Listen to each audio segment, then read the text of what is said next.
let's get into what the intel is telling us now. Yes, we have been moved back a little bit. Yes, I thought we would get notified over the weekend, like a Saturday, Sunday. But then some other factors came in that moves us out a little bit, not too far, early next week. And I'll define that in a minute.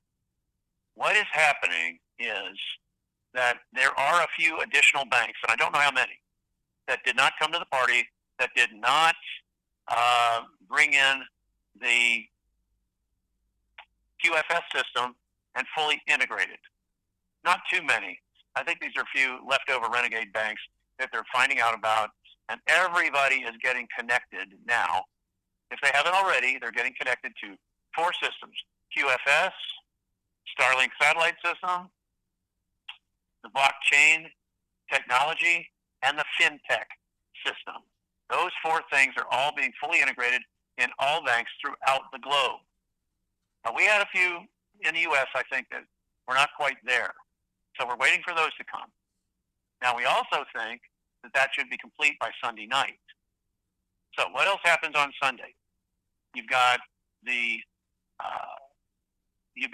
Forex that comes back up at 5 o'clock Eastern. Because remember, it goes down at 5 o'clock Friday, comes back up Sunday night. But 48 hours later, that comes up, and then trading begins either Sunday night or Monday, depending on what part of the world you're in.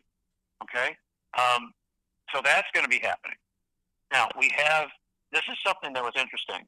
Remember how we talked about 24 currencies that are going up in value? I'm not sure what the total number is now, but I know right now one of those currencies is pending. It's still on the screen, but it's got a pending note by it. That's the Russian ruble. Don't know why, but it's in pending mode. The other 2 currencies that are coming on, that came on today, and the codes were entered for those additional 2 currencies, were the Korean won. I'm calling it Korean, not North or South Korean, because I believe under GESARA, you may see this reunification of North and South Korea as one country, like we had happen with Vietnam. So keep in mind that's a very real possibility. Don't know exactly when, but they both have a won, a W-O-N, won, as their currency.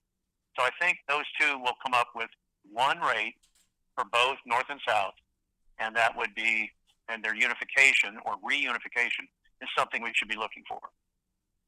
The other currency that is been entered, code-wise, has been entered on the screen today was the new Taiwanese, I'm calling it, or new Taiwan dollar, NTD, new Taiwan dollar.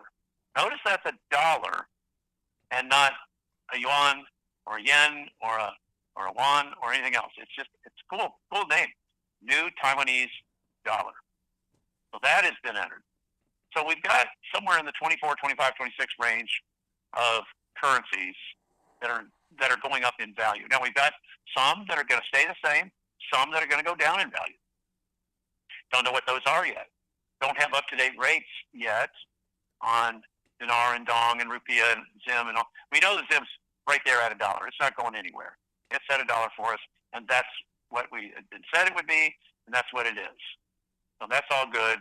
You know you've got a contract rate on the Dinar that is very, very good. It's approaching a hundo, maybe 500, maybe 500. Still in great shape on that. Dong is supposed to be very good. Don't have an up-to-date rate on that. So those 3 currencies, I've been told, we will be very pleased with those rates. Now notice I'm talking about the redemption center. You're not going to get a contract rate on Dinar at the bank. You're not going to get the Zim traded in or turned in at the bank. Only redeemed at a redemption center. Okay? Now the Dong will still be at the bank, but I don't think it's going to be as high of a rate as it would be at the redemption center. But it'll be a good rate. It'll be a very good rate. All right, so what else is happening that gives us a timeline? You've got a holiday that starts tomorrow in Iraq. And you know what, guys? I don't know if it's on in some other countries as well. It is a Muslim holiday. You remember we've talked about Eid al-Fitr, F-I-T-R, in the past. This is Eid Adwa, A-D-W-A, A-D-W-A, Adwa. Eid al-Adwa. And I know what it means, I know what it stands for, and I know what the holiday's about. But rather than get into that, let me say it this way. They are supposed to, let's use the term, revalue their Iraqi dinar over the weekend. It starts Friday and ends on Monday, I think, at sunset. So it starts Friday, tomorrow. It's 4 days. Friday, Saturday, Sunday, Monday.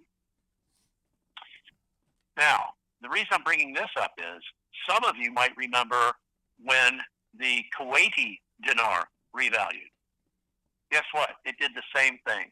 It revalued over the 4-day holiday that they're celebrating now. I don't know if it was Eid al-Fitr, Eid al-Adwa, I don't know. But I can say that it did happen over that 4-day holiday in Kuwait. So, are they following that pattern? Are they following the pattern set up by Kuwait some 22 or 25 years ago? Yeah, I believe they did. It was under President Clinton at the time.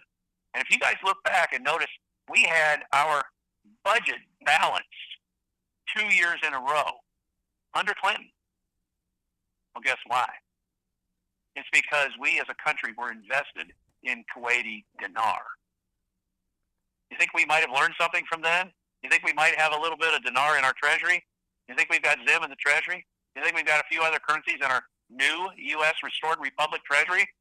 Oh, yeah, we do. We got a bunch of it in there, tons of it, literally. All right, so why am I bringing this up? Because I think that this weekend, I've been told by our Iraqi sources that they will use that time to officially revalue the Iraqi dinar and bring it out, I'm going to say Monday or Tuesday, probably Tuesday.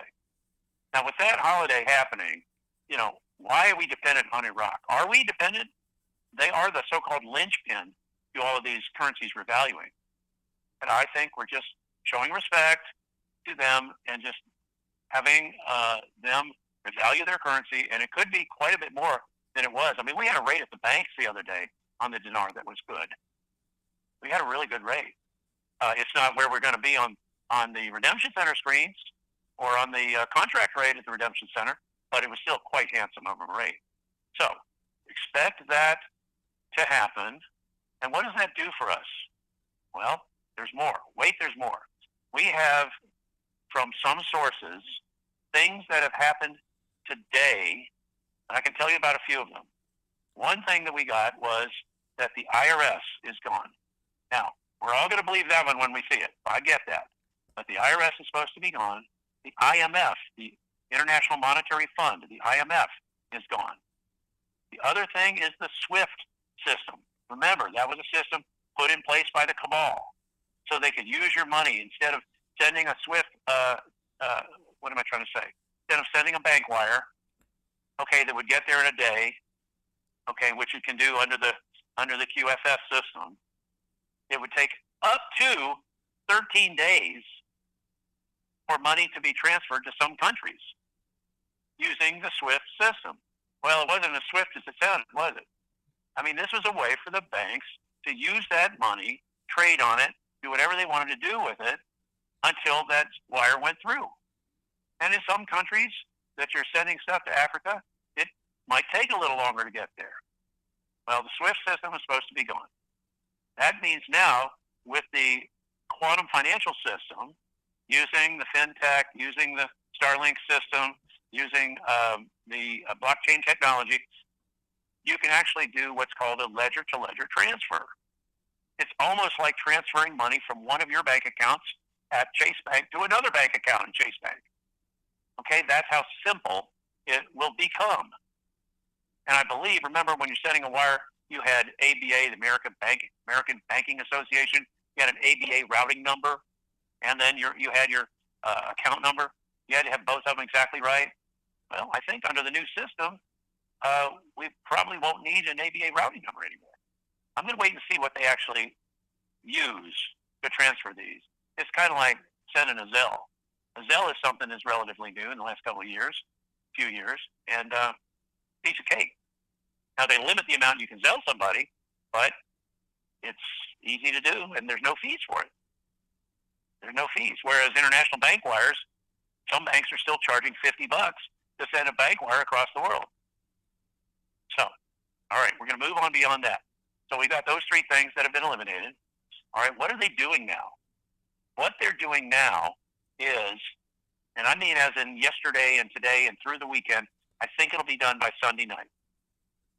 What they're doing is they're transferring our USD accounts into USN.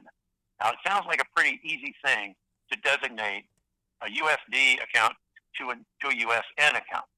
But whatever's involved, that's happening now.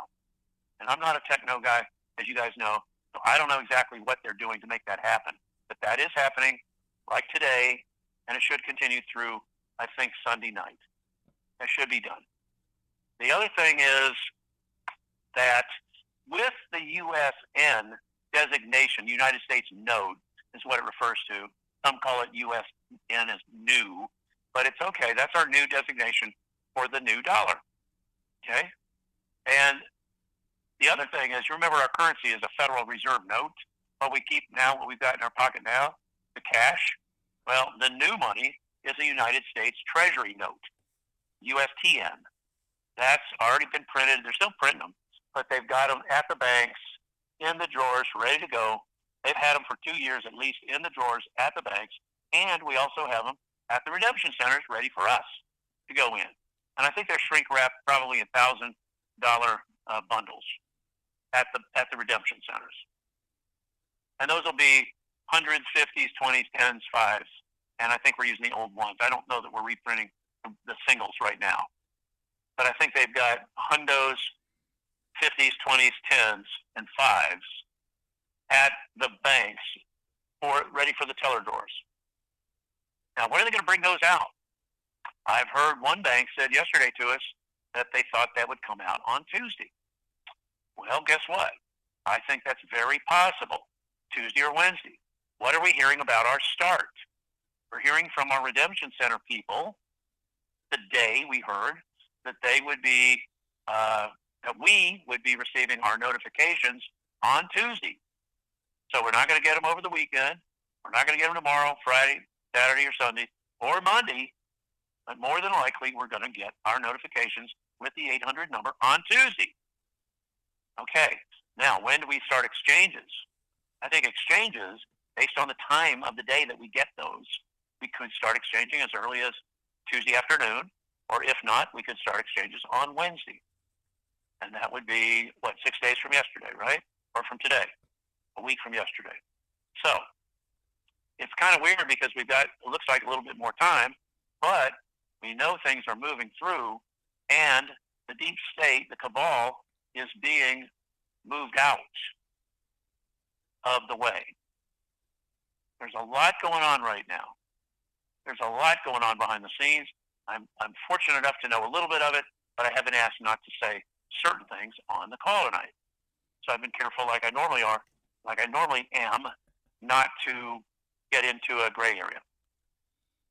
I don't know that there's anything else that is major. Oh, regarding the Q phone, which is the satellite phone that we're supposed to get, it will either get the phone at the redemption center, or we'll get a certificate to turn in for that phone, that free phone, using the Starlink satellite system to communicate through. And it's a secure enough site and encrypted to where we can actually do financial transactions over it. So that's pretty cool. I think that's everything I really wanted to bring out. You guys know, if you have a master trust, that's a great idea to go in with that. Put your bank account under the trust, your initial master account under your main umbrella trust. And then, of course, in my case, you guys know I'm doing 4 LLCs with separate bank accounts underneath the umbrella of the master trust and under the umbrella of the master account, master account with Wells. That's how I'm setting it up. And my attorney and I set that up and decided that would be the best way to do it. So let's say if there's anything else. I think that basically says it. Now, what else can you do between now and Tuesday? Well, I can tell you what you can do tonight. You can send Sue an email